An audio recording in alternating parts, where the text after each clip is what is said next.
जय विश्वनाथ मित्रों, मैं पंडित विद्याभूषण उपाध्याय श्री ज्योतिष परामर्श केंद्र ढेलवरिया चौकाघाट वाराणसी से बोल रहा हूँ। मित्रों, आज मैं भयात भोग बनाने के बाद चरण में प्रवेश करते हैं। पिछले वीडियो में मैंने इष्टकाल के बारे में बताया था। उसके बाद इष्टकाल बनाने के बाद भयात और भवोग कैसे निकालते हैं इसके बारे में मैंने चर्चा की। अब भयात भवोग के बाद चरण कैसे बनता है, कहते हैं भयात को एक बार और समझ लें कि जिस दिन जातक का जन्म होता है तो जन्म दिन यदि नक्षत्र आप देखेंगे, इष्टकाल से यदि कम नक्षत्र होता है, इष्टकाल का जो घटी पला है उससे यदि नक्षत्र की घटी पला विपला कम है तो उस दिन का ही नक्षत्र गत माना जाएगा और अगले दिन का नक्षत्र को जो है वह वर्तमान नक्षत्र माना जाएगा। गत नक्षत्र को 59-60 अर्थात 60 दंड में घटाने के बाद जो घटफल आता है उसमें हम इष्टकाल जब जोड़ते हैं तो भयात का निर्माण होता है। और यदि उसी घटफल में वर्तमान नक्षत्र को जोड़ते हैं जो उस समय का नक्षत्र अर्थात इष्टकाल से जिसका जो ज़्यादा नक्षत्र का दंड पला हो वह वर्तमान नक्षत्र में आता है, उस समय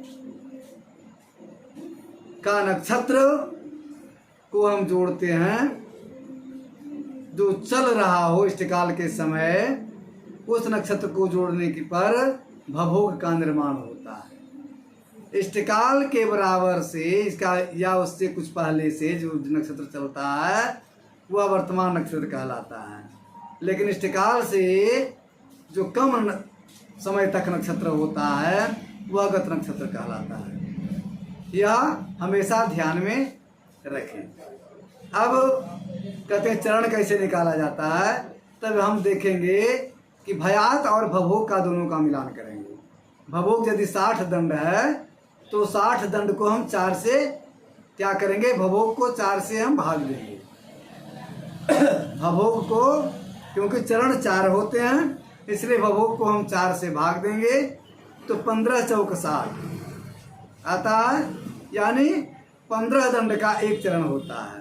अब उसी में 61 दंड का होता है भवोग, 62 दंड का, 63 दंड का, जो भी हो 4 से हम भाग देंगे।